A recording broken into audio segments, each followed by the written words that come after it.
I want to be a train spotter about understanding greatness in startups. So I started to create a database of startups where you would have made more than 100x on your first check. And so what I realized is a breakthrough startup is a fundamentally disagreeable act. It needs to be non-consensus. So if everybody likes your startup idea, it's too similar to what they already like, which means it's not different enough. It's counterintuitive, but the best way to come up with a great startup insight is not to try to think of a startup. If you were going to say to me, what risk is the most important risk, the hardest one to get right, I might assert that timing is the hardest one by maybe even a wide margin. I would say there's been a vibe shift in Silicon Valley when it comes to politics and free speech. Problem that a lot of these big tech companies have, everybody has the same political sensibilities, so you end up with an intellectual monoculture. A lot of our listeners are founders or people who want to be founders. What advice do you have for them? Really, the only way to fail, in my worldview, is to...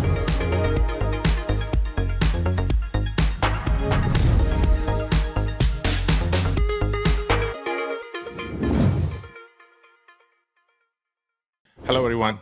We are back.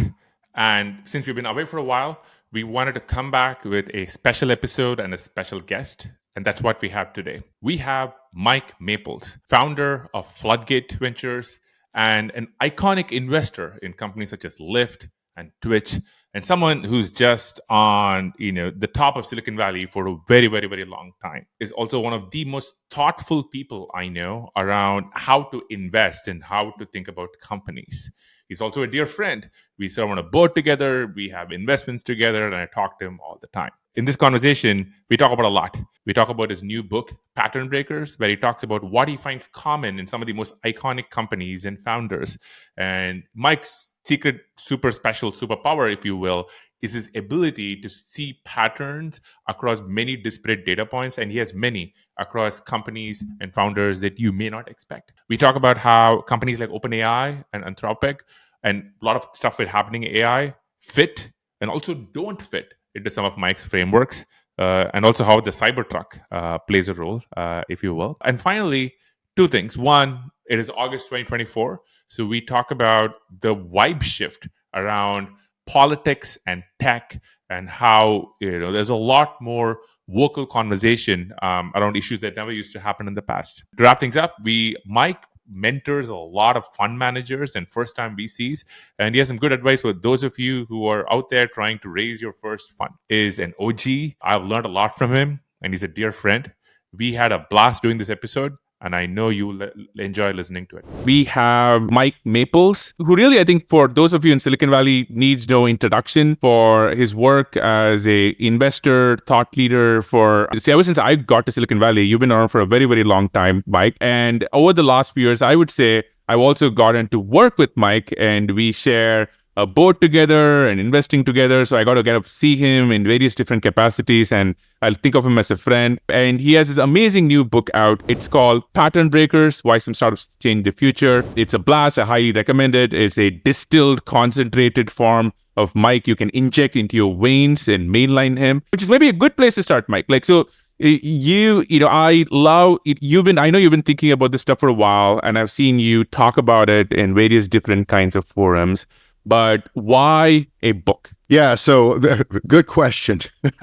So I never thought I would write one. And I guess what happened was it's one of these accidental things. About 10 years ago, Twitch got acquired by Amazon for close to $1 billion, and we made all this money on it. And it was really unsettling to me because I'd forgotten I was a shareholder in Twitch. And so... By the way, Mike just did like an all-in style podcast where he just flexed how amazing he is an investor right off the top. So that is so good. I guess if you call it forward fumble amazing, then it's pretty amazing. But so I'd forgotten I was a shareholder in Twitch because they had been Justin TV. They morphed into two companies, and Social Cam got bought by Autodesk, and I just thought, okay, that's the company. So I had to go to my LPs and explain to them that there was a company that we just made a bunch of money on that, do I need to restate my financials?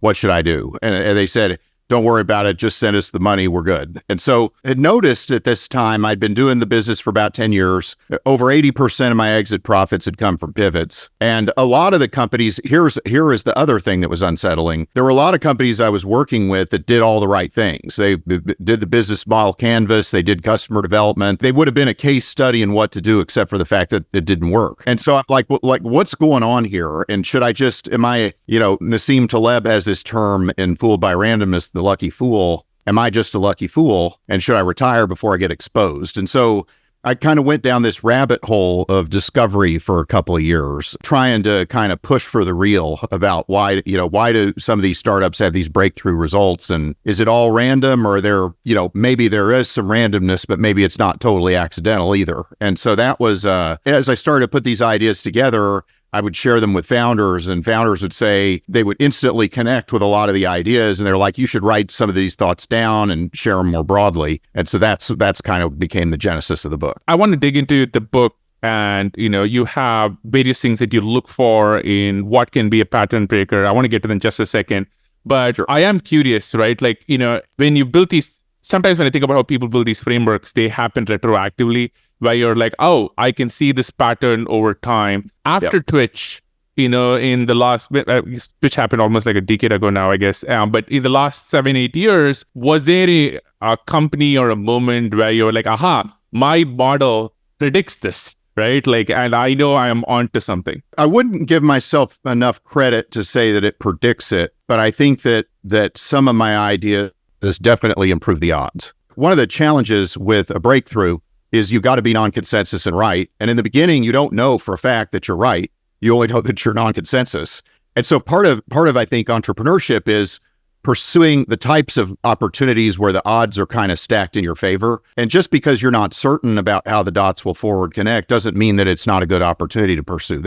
I'd say that's the high order bit that I learned, is that, like, if 80% of my exit profits come from pivots, in the success case, it's 80% likely to change from the product I'm investing in. So what am I investing in, right? And what's the founder investing their time in?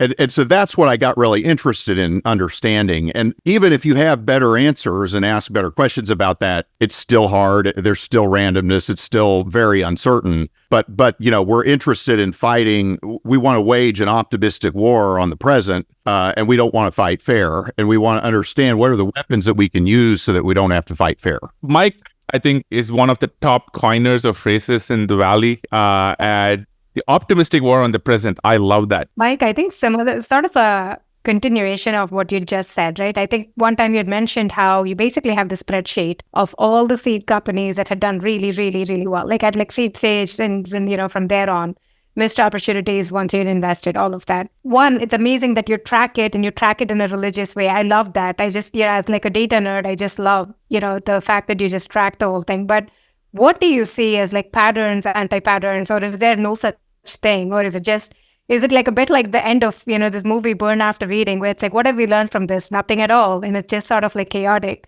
What is the lesson there? So first of all, how do we go about this?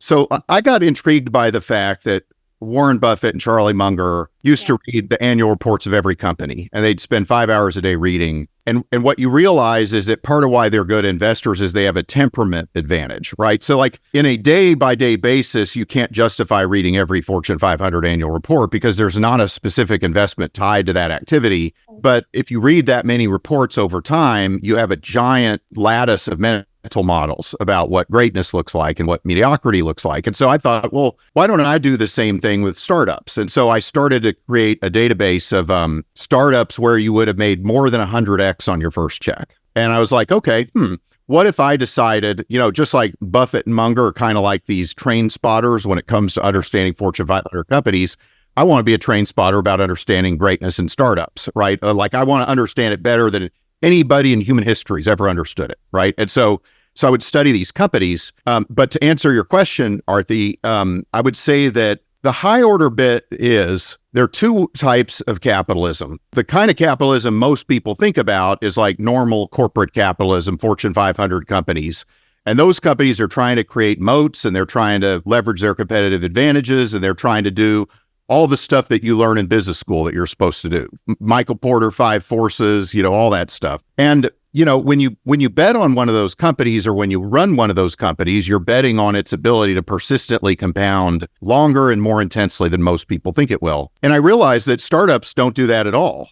Like, startups don't have a moat, right? They don't have anything. All they have is the founders and their ideas. And so what I realize is a startup capitalist is a different kind of capitalist. Like a startup doesn't create value by persistently compounding. They create value by changing the subject. So they show up out of left field with something radically different. They can't be reconciled with anything that's ever come before. The problem with a lot of startup frameworks is they study failed startups and then they say, why did they fail? They failed because there wasn't market demand. They failed because the founders didn't get along. They failed because of X, Y, and Z. But why do startups succeed? Why do they have outlier results? They succeed when they do something radically different that breaks the mold of what's currently believed to be the way things are done and imposes instead an entirely different model. I'd say that that's the high order bit of what I've learned.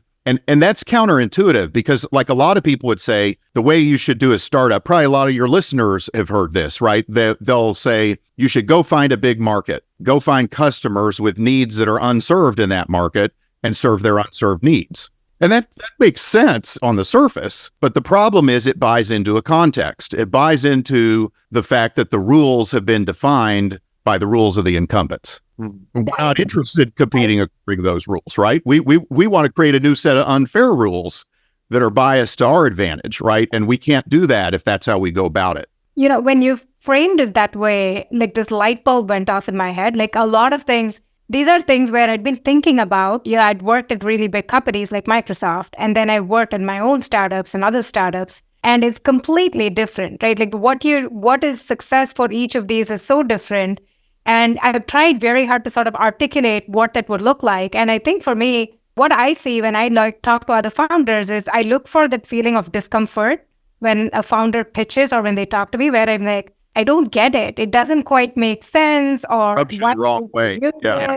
Whereas if it is like a big company, it has to sort of fit into what would the EBITDA growth come from, and where would revenue or bookings come from? Like, it's a very sort of like structured problem where you're trying to like compound the business. But if you're going to look at that and say, I don't really understand what you're doing, that is a huge problem for that company. I was talking to Herb Allen, who runs Allen & Company, and I was asking him, what does he find common across some of the great founders they work with? And he told me something which I'll never forget. He said, the conversations when you meet a great founder are never smooth. And I was like, what do you mean? He was like, well, you often have these conversations in life where it's just smooth. You know what the other person is going to say. And there's really no sharp edges. But almost in every case, for him, empirically, when you meet a fantastic founder, there are sharp, jagged edges. And what that means is they might make a provocative statement. They might make a prediction, which makes you go like, wait, how is that possible? Or they might have crazy amount of belief in themselves. And just something where he's like, the conversation isn't smooth, which was just like a great, once I heard that, I kind of back tested it on all the conversations. That kind of makes sense. Oh, totally. Yeah. Because a breakthrough startup is a fundamentally disagreeable act, right? It's an act of rebellion against the present. So like, the way I like to look at it is there are two ways of looking at the future. One way to look at the future is the way most people do, which is to forecast. You project forward from what's known. You project forward from what's happening. You assume that the pattern will persist and that the future is going to be a new and improved version of the present. And that's how most people show up in the world. Another way to look at the future is to say, if I'm a startup capitalist, I don't like those futures. I can only win if the future is going to be radically different by definition. And so I have to start with the premise that it's only worth pursuing futures that are radically different. And then I work backwards from those radically different futures. I backcast and don't forecast. And so like the reason that I want to do that is that if the future is a forward projection of the present, the rules of the present still apply. Those rules have already been defined by somebody else. And so what I want to do instead is show up in a radically different future. And then I have to find early believers in that different future, and I need to pull them with me as co-conspirators, right, to that future of my design. And that's how these companies achieve breakthroughs. And eventually the world adopts their point of view around the future. In order to do that, you have to be radically different, right? You have to force a choice and not a comparison, right? Startups lose if they can be compared to other things. So like my favorite recent example is the Cybertruck. When I first saw the Cybertruck demonstrated, and then they throw that rock against the window and it breaks the window, it's just a disaster demo. At first I thought maybe this is a joke. Is he really going to ship a truck that looks like that? I'm still not 100% convinced I'm going to get that Cyber Beast. But I'll tell you one thing, you could think that the Cybertruck is ridiculous, but nobody after seeing the Cybertruck says, how does that compare to an F-150? It forces you to choose either believe Elon's future or don't. Live in that future with him or don't. Occupy that future or don't. The original Tesla Roadster would not have survived a comparison in a normal way, right? A Porsche has nicer seats, it's got a better radio, it's got more luxury appointments, but like that's not the basis of comparison. People bought the Tesla not for practical reasons, but for aesthetic reasons. They believed in Elon's aesthetically different future. And so that's what I also found about these startups was that their early customers were animated by belief, not practicality. And they wanted to co-create the future with the founders, and they had an intense desire to self-actualize by co-conspiring with the founders to engage in this optimistic warfare against the present. They wanted to be part of the rebellion with the founders. Now, in your book, you talk about inflections, insights, and founder-future fit. Could you maybe walk us through what each of those mean? Yes. Started to think about, okay, we know what the powers are that big companies have. Economies of scale, network effects, brand, process power, supply chains, all that stuff. What powers does a startup have to change the subject? The first power is inflections. And an inflection is an external change event that creates the potential for radical change. And so we partnered with you guys on Lyft, right? And which is a good example. So the inflection that enabled Lyft was that the iPhone 4S had a GPS locator chip embedded in it. The reason that matters is that we need to have some form of weapon to bend the arc of the present to a radically different future. So the inflection is like the rock in David's slingshot against Goliath. It's the thing that gives them the power, which when properly harnessed, allows them to show up in a radically different and disorienting way that utterly changes the rules and allows them to ship a product that can't be reconciled with anything before. But the inflection's only the first part. The next part of it is the insight, which is where the creativity of the founder comes in. So like inflections are all around us all the time and often go unexploited. You know, like the wheel initially was mounted horizontally to make pots. And it took several hundred years before somebody had the notion to mount it vertically and to move wagons. So just because you have a power doesn't mean that you use it. And so what the founders do is they connect the dots. They say, oh, I can harness this new power in a new way that's going to create value for somebody. And so that's where the insight is a non-obvious truth about how these inflections can be harnessed to create a radical breakthrough product. So the insight behind Lyft was, oh, that means you could do Airbnb for cars. So now all of a sudden, because I can locate riders and drivers algorithmically, I can treat them the same way that Airbnb treats hosts and guests. And so they had to come up with that idea, just like, you know, the DoorDash guys had to come up with the idea for restaurant delivery that also leveraged GPS location, or Instacart had to do for grocery delivery, so that they had to have the creative breakthrough idea. The other part of the insight that I learned is it needs to be non-consensus. And the reason is that if it's consensus, it's not different enough, right? So like human beings are conditioned to like things. So if everybody likes your startup idea, it's too similar to what they already like, which means it's not different enough.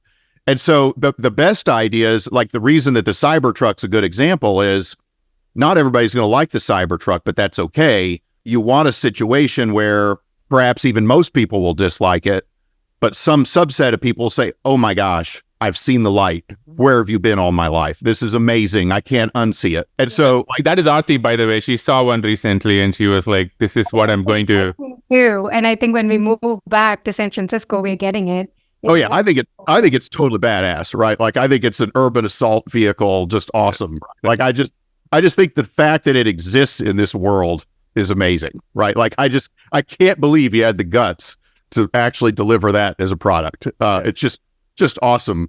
And so then, you know, we also mentioned founder future fit. the question that always comes after, okay, insights, I could see why that's valuable. Where do insights come from?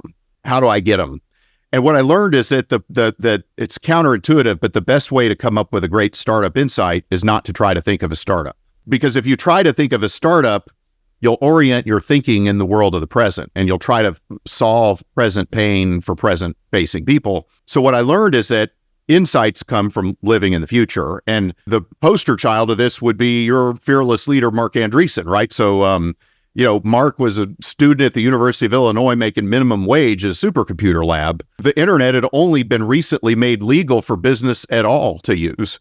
And he's tinkering with these new technologies of the World Wide Web. Did he know about a browser market? No. I mean, Mark didn't really even know anything about business at the time.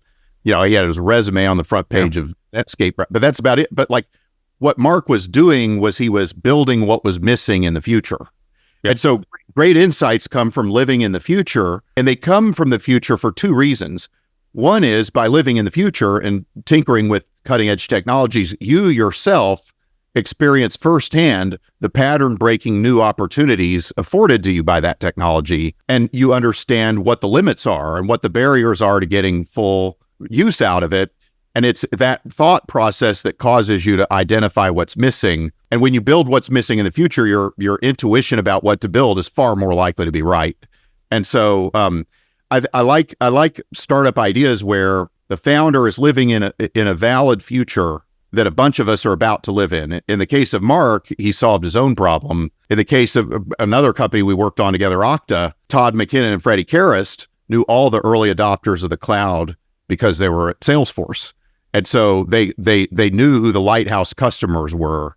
When I was at Silicon Graphics, I used to sell computers to Industrial Light and Magic to do effects for like Terminator 2 and The Abyss and Jurassic Park. And I realized as I was working with them, if we solve their problem, they're just going to lead us to the promised land. All of the problems they're solving, everybody's going to want to solve in Hollywood someday. And so if we can help them build what's missing in the future that they're designing, everybody's going to want to use SGI equipment for making movies. And, it's just a matter of time.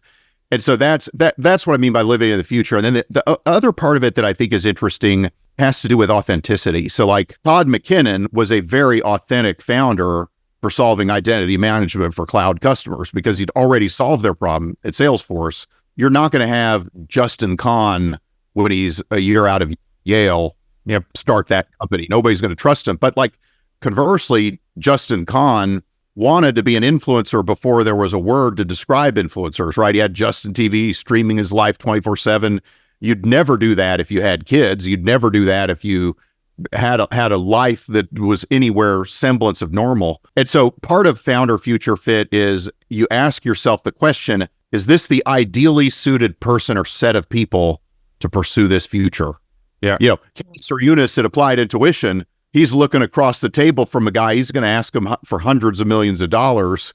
Like that person, that CEO of that car company has to look across the table at you and say, that guy could do the job. That team could do the job, right? And so you've got to have a certain set of talents that nobody else has to pull. No, I think there's something about, when you talk about founder future fit, there's also something about putting yourself in the right spot to make that future happen. When I was reading a book, I was preparing for this yesterday, and I was pattern matching it to maybe some of the most interesting companies around in AI, OpenAI and Anthropic. And if you look at the OpenAI story, of course, there are many, many versions. So there's a little bit of like Rashomon going on. But the version of the story, which I think is most common, is you have a bunch of people who really believe in AGI, and they come together with Sam and Elon and others to be like, let's go try and work on AGI together. Now, the interesting part here is they do not have a breakthrough. They don't actually have a technical advance. So they actually haven't seen an inflection point, I would argue, or they haven't, because that is yet to happen. But when a few years later, and they're off, building these Dota bots, and OpenAI is kind of, doing a bunch of like robotics and a bunch of others. But a few years go by, and when Google, with Noam Chomsky and all these folks, write the attention paper, they are now OpenAI. These folks are now primed and ready to make said future happen. So I was thinking about how it is not exactly the same as you wait and see an inflection point, but in a way they lived in the future, and that puts them in the right position to go make the future happen and make the inflection point happen. Yeah, and OpenAI is an interesting edge case, as are some of these large model companies, I think. Because like one way I think about them is, are they really startups in the sense of how the three of us would think of startups? Like when I think of a startup, I think of 0 to 1, bootstrap something, try a few experiments, and then iterate from there. You could argue that a lot of these big LLM model companies are really someday future divisions of big tech companies, and that what they really are doing is sustaining innovations, and they're getting funded at levels that normal large corporations will get funded at. They're acting like a small version of a big company rather than a startup. That's open for debate, right? But I think that what's interesting to me about AI is I see inflections all over the place. I see, the latest LLM, and I see it having incredible empowerment. I see products that embody these inflections, and I'm like, I can see why people would use them. I use them. But the thing that's often lacking, I find, in these AI startups is insights. I don't see very many AI startups where I'm like, oh, wow, that person has a non-consensus and right idea about what's possible in the future. What they have is a consensus way that's going to be very compelling to empower people, but there's going to be 10 others just like it. Or, it's going to get leapfrogged when Sam Altman does his next demo of the next version of LLM, right? And so that's the challenge I've seen in AI. Like we mentioned Kasser Eunice and Applied Intuition a little bit ago. One of the things that I found appealing about that company was I thought you're going to need to be able to solve a very specific, important set of problems for the car companies that a general model will never solve. And so you could assemble a team and have some insights about what that product needs to be that would not be easy to copy, and it'd be hard for other people to assemble a similar offering to that. A lot of these ideas, I'm like, I don't see how that's defensible. I don't know why there's a structural competitive advantage to this.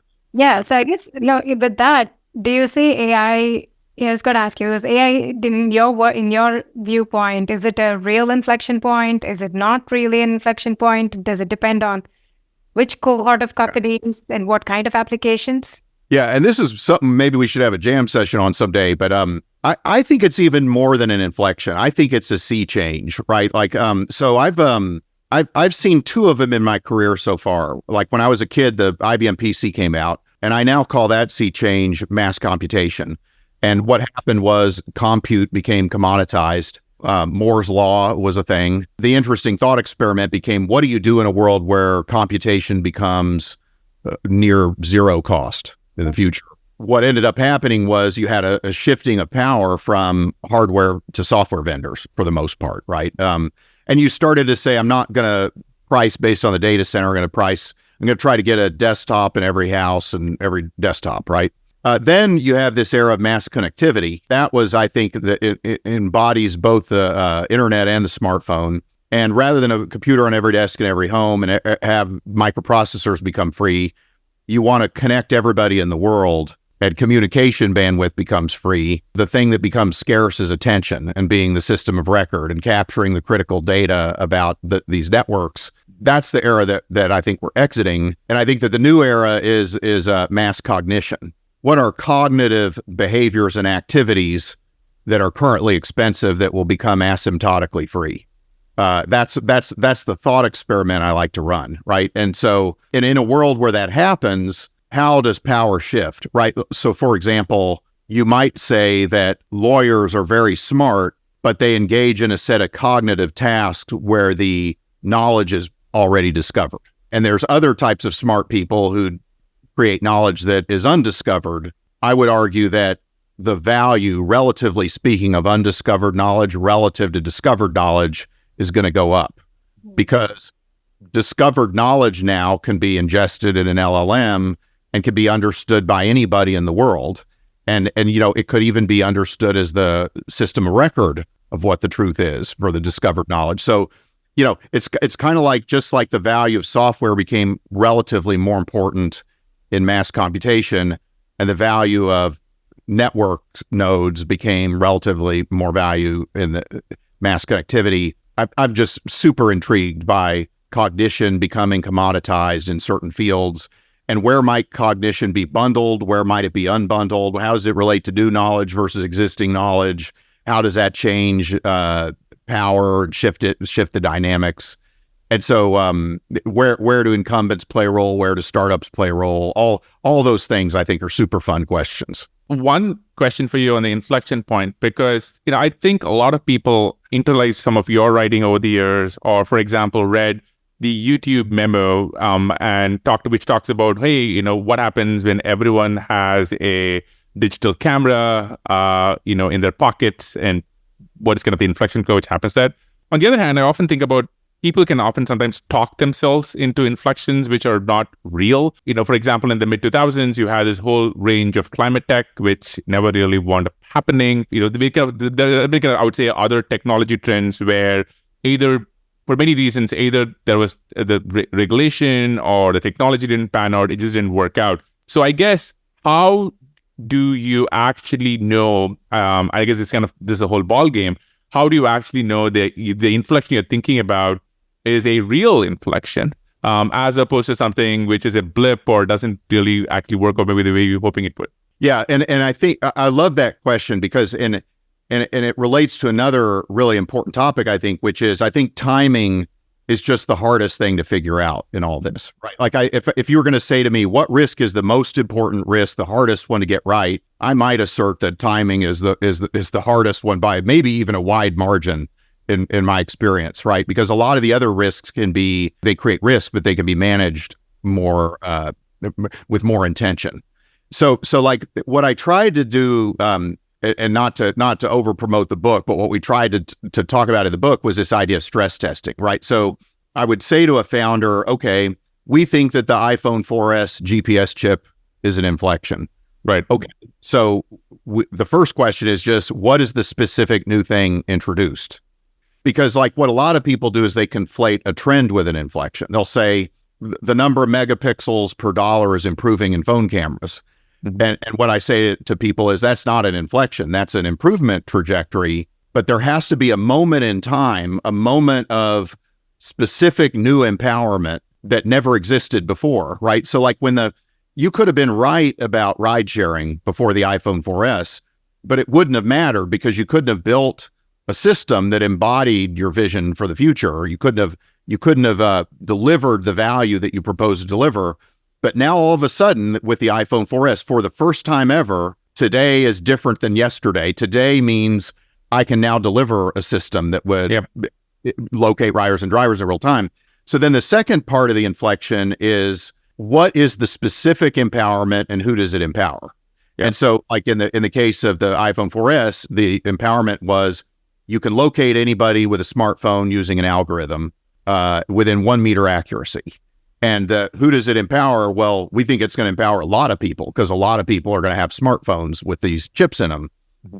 And then the third question that we ask is, what are the empowerment conditions? Because, I mean, you kind of pointed this out, Sriram, like a good example would be nuclear power. We've been able to do nuclear power plants since the 70s, since before even, but we haven't built any new ones in 50 years, right? And so just because you have a form of empowerment doesn't mean the empowerment conditions will be met. So like, for example, what happens if people don't want to share their location information apps? What happens if the government outlaws GPS chips? What happens if Apple quits shipping phones with these chips?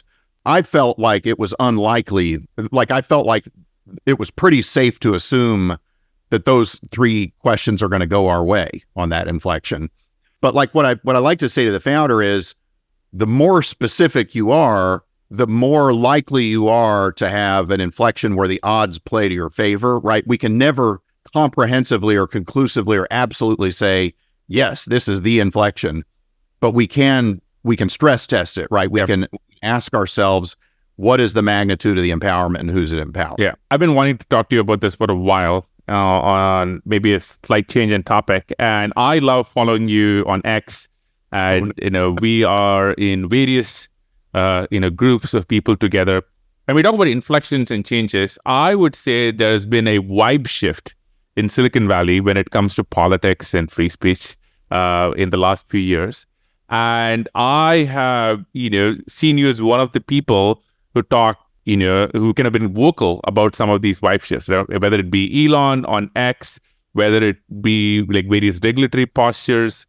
As somebody who's kind of been seeing Silicon Valley for a while, how do you perceive the moment we are in? It seems to be one where, if I think about like 14 years ago, I don't remember these topics to be top of mind. A typical Elon-like founder would not be in doing what he does today. How do you see the current moment in time in terms of the vibes? Silicon Valley and politics are kind of interesting. Like when I was at Stanford in the 80s, one of the kind of popular voices was this guy named T.J. Rogers, and he was very libertarian. And I would say that the Silicon Valley types that I knew were a little bit more like that than they were what you currently see. And then Clinton won for president. Clinton had a pretty assertive and determined charm offensive, right, with Silicon Valley, and he did a good job, right? He did a good job of he understood the issues, and his instincts were very good on the internet, right? His instincts were not to regulate it too quickly. Were not to. He's like, hey, let's let this play out and see what happens. And so I think that most of Silicon Valley, I find, tends to kind of go with the flow. Like most of Silicon Valley kind of doesn't really want to upset the apple cart, isn't really that political, just wants to kind of do their job. And if being slightly left of center keeps me out of trouble, why not? But like, I don't think that most people think about it that much, to be honest. The trend has been towards blue, right? What's bothered me about Silicon Valley, people should believe what they want to believe. But I always get nervous whenever I see a monoculture or when there's a monopoly on something, right? So there's a book that was written about 50 years ago called Exit, Voice, and Loyalty. And when you're in a society, you can decide to be loyal. You can say, hey, I'm a patriot, or I'm a Democrat, or I'm a Republican, I'm a whatever. I'm pro Tesla. And just whatever that society does, you just say, I'm on board with it. Or you come up with reasons to justify it. So that's loyalty. Voice is, I want to stay here, but I got some opinions about this, right? Like kind of how I am with California. I'm like, where's that damn super train that we paid billions of dollars for? Let's get crack-a-lackin'. Are we going to learn how to build stuff or not in California? But like, I'm not necessarily leaving, but then the other option is to leave. And exit is what gives voice its power. So like the reason that X matters so much, you don't have to agree with everything that's on X. The reason that X matters is it's an alternative. And what we need in a dynamic society is choice among competing alternatives. That's the problem that a lot of these big tech companies have, is everybody has the same political sensibilities. So you end up with an intellectual monoculture. And I don't think, and the same thing happens in the New York Times and a bunch of our institutions. And the problem with that is not that they come by their views dishonestly. The problem is that the other perspective just never shows up. When the New York Times writes an article about Trump's tax plan, they call it his tax scheme because, they've got like a bunch of people in the room who don't like Donald Trump writing the story. So there's no intellectual diversity in challenging or confirming these ideas. And so that's why I think X is so important. By the way, that's why the University of Austin is so important, right, in the university system. And so the fact that alternatives exist at all is a good thing, and because that's what holds the existing primary institutions accountable. When they're not held accountable, they act like monopolies, and they become more interested in preserving their own power than in fulfilling their mission. That's what I think is profound about X. Yeah, I think you made a bunch of very interesting points. And I would say for a lot of people, some people who may be listening to this, they might assume what you said is code for being on the right or being Republican. I don't think it's true. It's actually about having multiple points of view. I want to make a couple of points. There's a lot of stuff the right does that I don't like. I think that they're wrong on abortion and a bunch of things, right? So, yeah. So I would take a couple of things. One is I wrote this post tweet the other day, and somebody pointed out Paul Graham had a great post called Accidental Moderates. I'm always very disappointed when I meet somebody and when they express one opinion, could be any topic, any policy, and with that, I can predict every other opinion they have. Because what that tells me immediately is that it's very rare that you absolutely have the exact same opinion as the tribe, who believes in one thing. And I'm always like, okay, then I'm not terribly sure you're thinking for yourself. And even when I don't disagree with somebody, if I see them having differing opinions, right? Like, I'm like, this person is kind of interesting, right? Like, for example, if you believe in very, very strong AI regulation and you are a very hardcore, Republican and Texan, I'm like, okay, well, that is interesting because that is not what I usually expect in convergence. I want to know, I want to learn about you a little bit more. That's one. The other part is I would add some nuance to your point about what happened inside the big tech companies, because when I think it's died down a little, and Elon has taken some credit for it. But in the 2020, 2021, when you see all these activism happening inside big tech, it was almost always the act of a small minority. And I would talk to so many people, these VPs or directors, and their whole thing was, I don't agree, but I don't want to get into this fight, right? I don't want to be on the Slack threads. I don't want to, get into some side conversation where I would debate. Those people have way too much free time. I'm just going to put my head down and going to do the thing that I was supposed to. And I think so there is always a silent majority which often doesn't get heard in any direction, on any topic. It's a very small minority which is very, very vocal. Yeah, I think that's right. Although I do think that there is, whenever I would talk to people in Silicon Valley, like when Trump won the election, when I would talk to people in Silicon Valley, they'd say, boy, I really need to get out to those red states and understand why people voted for Trump. But they would almost talk about people in the red states like they were observing a zoo animal in their natural habitat or something, right? Like it didn't occur to them that some people had legitimate reasons to vote for Trump, perhaps. And that the fact that they didn't think that there was a single reason other than people are racist or stupid or whatever, maybe that reflects their own lack of curiosity about what some of these issues are. But when you marinate in an echo chamber where everyone has the same ideas and repeats the same talking points, call this book Pattern Breakers, you don't realize that the core assumptions of your being and your thought process are conforming to a set of patterns that are very embedded and unquestioned. So like that's the problem I've seen some in Silicon Valley. I do see more alternative thoughts now that are in the Overton window of what's reasonable to talk about. But I still think that we could benefit from some more intellectual diversity, regardless of what side of the issues you're on. Your point, I think, Sriram and I, we immigrated to the US in 2007. And 2016, that election was the first ever time as US citizens we were able to vote. And in our minds, it's been almost a decade of living here. We sort of thought we knew what America was about. We knew the people. We had this mental model. And I remember waking up the day after the election results came out and telling Sriram, I think our entire worldview on how our mental model of America is completely broken. And I'm just disappointed that we never actually paid attention and, actually were curious about this. We've always been proud of our ability to be curious and sort of be contra, going against the tide of our peer groups and that kind of thing. And we sort of I felt like we totally failed because we completely didn't understand this huge cohort of this population of this country that we'd moved to, and it's now our home. And we were we have to do better to at least understand what is going on there.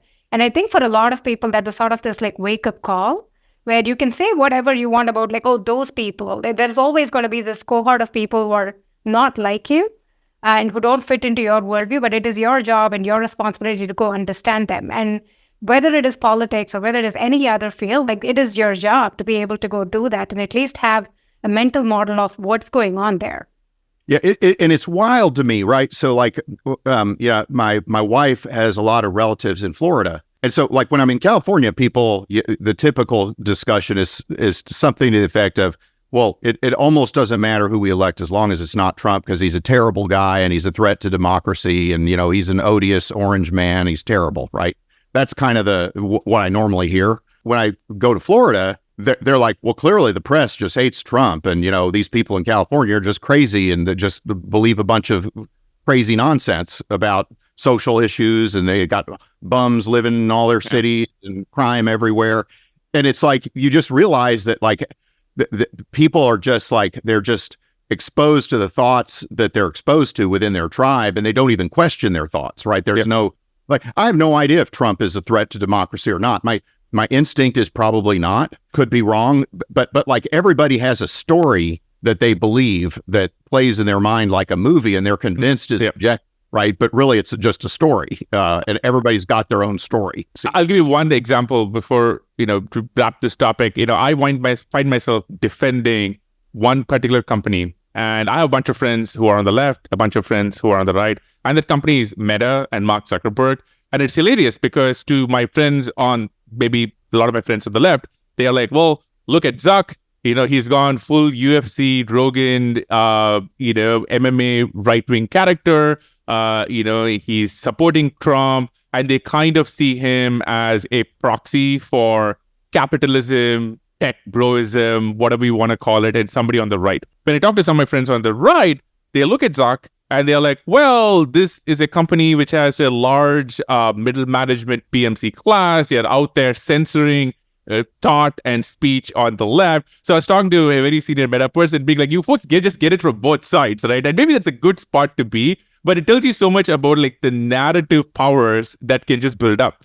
Oh, yeah. And, I've seen him testify some of these times in Congress, and they're blaming him for stuff. I'm surprised he doesn't say, well, if you don't like that, why don't you change the law? Like, your job is to change you're Congress, right? Congress passes laws. If you read the Constitution, I'm following the law. You don't like the fact that I'm following the law. Just tell me what the rules are so I can follow them. And it's like, but it ends up being this circus because people want to get their soundbite on TV for their election campaign rather than really seek the truth about what the issue really is or what should happen. This is going to be a really big pivot, but I know you're fond of pivots. I wanted to ask you about being a fund manager. You've done some really great content around this, and it's just been excellent, right? And every time I talk to a solo GP or a fund manager, especially around portfolio construction, how do you think about it? It's always like, oh, Mike Maples Jr., like, just, look at what he has to say. You're like sort of this person. And even when we moved to Silicon Valley and I started companies, I think you'd sort of like with the origin story of like seed funding and that very early stage side of things. So if you were, what advice do you have for somebody who's starting a new fund or is being a fund manager? Yeah, so there's a few things. Maybe we'll start with fundraising because like without money, you can't really do much of the rest of it. And so the first piece of advice I give to fund managers is don't think of fundraising as a sales cycle.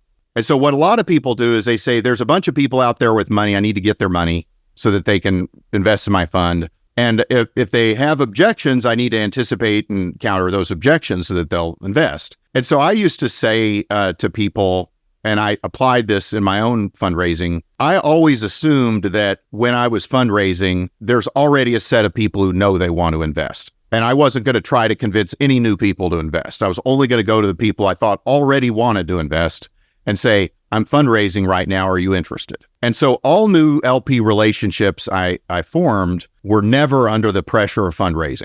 I would meet with them. The first thing I'd say is, I'm not fundraising. I'm not asking you for money. There's nothing up my sleeve. I've just heard that, you're good people, and I'd love to learn more about how you work with venture firms. Why is that important? Well, when you're an early fund, you want investors who believe what you believe. And so you don't want to be in a mindset of trying to counter their objections and persuade them to do something they don't want to do.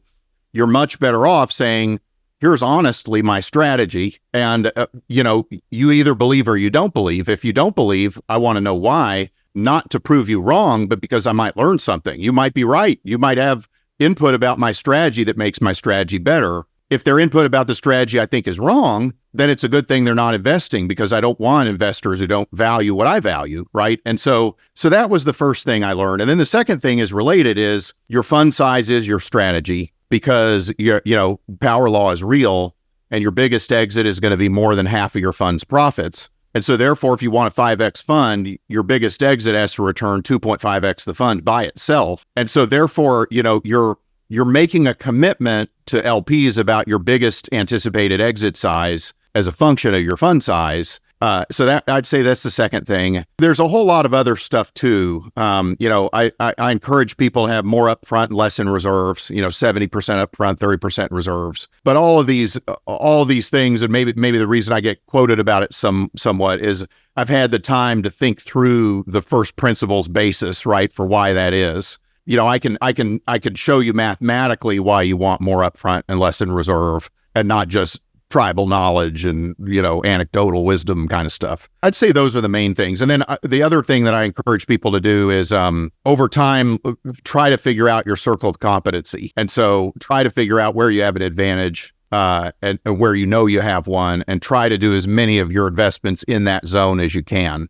And if you're finding opportunities outside of your zone, you can expand your zone, but you should be very mindful of when you're expanding it. So one of the ways I think of my circle of competency is it's an existence proof. And so when I look at a new startup, I'm like, have I ever invested in a startup that looks like this ever in 20 years and made money doing this? Mm-hmm. And if the answer is no, I'm like, that doesn't mean I shouldn't do it, but it means I should be thoughtful about the reasons why. Yes, this is great. Sriram and I, we have this WhatsApp chat, right? We're just going back and forth. Like, this is excellent. This is amazing. We love this sort of content. You are definitely, this is when we do a podcast episode, when we record it, we know when it works. It's because you are our people, and we know that this is what our audience also it kind of resonates with and it clicks.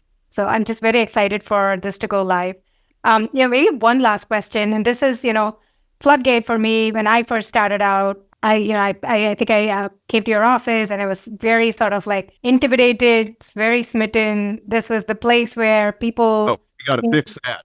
We went for like seed rounds, and everybody, all my founder batch, like the cohort of people, everybody who moved to Silicon Valley were like, all floodgate. That's where you should go. That's the first place you should like knock on. And so for me, it was like after you go to Andreessen Horowitz, by the way, is what they actually probably said. But okay, let's just keep going. 16D has made a big push in seed in recent years. As I understand it. And for me, it was like this quasi-religious experience. I'm just one of those people. So I think for me, a lot of our listeners are founders or people who want to be founders. What advice do you have for them, especially for somebody who's thinking of starting a company, could be relevant in this new age of like AI and this sort of like sea change, or not, you're just a founder or aspiring founder? What advice do you have for somebody like that? There's a couple things. The first thing I would say is that not all opportunities are equal. Really, the only way to fail, in my worldview, is to pursue an opportunity where a few years in, you wish you had. The only way you can really fail is to lose your time. So I don't mind pursuing something that's incredibly risky and we fail quickly. That doesn't bother me too much because we took a valid, earnest try at changing the pattern of the future.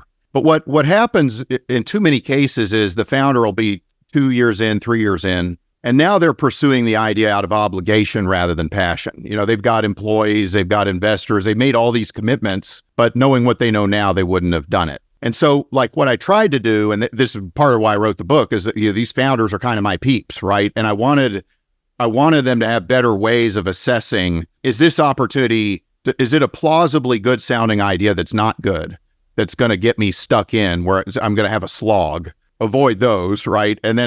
But then I also wanted to find ways to protect the ideas that sound dumb, but might be kind of good or might be worth pursuing.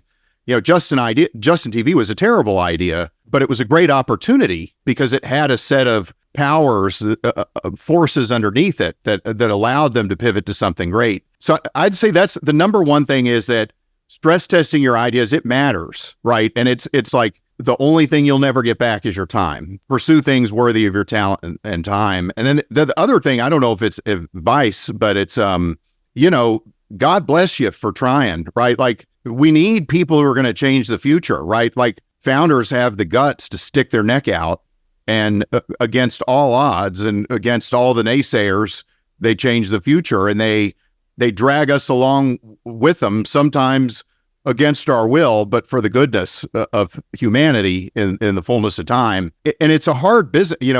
Great ideas, at first, everybody thinks it's stupid. People thought Twitter was stupid. People thought Airbnb wasn't going to work. People thought nobody's going to get in a stranger's car. And so you go through this early innings where people think your idea is dumb. People dislike it. People rubs them the wrong way. Don't buy into the conventional dogma. the conventional people don't get to decide what the future is. You get to decide what the future is. Just because you're non-consensus doesn't mean you're right, but it doesn't mean you're wrong. Have the courage of your convictions to tune out the naysayers. They don't count. Mike, I can't think of a better way to end this. I'll just say you are an OG. You've done so much for this industry and ecosystem. This conversation is a privilege, but it's also been a greater privilege to kind of just work with you and watch you operate. So for those of you listening, go buy the book. The book is Pattern Breakers, right? Obviously, Mike doesn't need money, given he just listed all the amazing investments he has made. But we want to get the word out there, and also I would highly recommend everyone follow him on X. He's a fantastic follow and always an original thinker. Mike, thank you so much for coming on. This was so fun. Thanks for having me. It's an honor, and it was fun to spend this time. It's like it's a shame that we have to use a podcast as a reason to spend more time together. But hey, I'll take any excuse I can get. And we're hanging out on this sort of a platform. We did this once on Clubhouse with Annie Duke, and you were there on that. So we'll just have to keep finding more opportunities to just do these. Yeah, thank you so much. It's a blast. Thank you. Thanks. Great seeing you.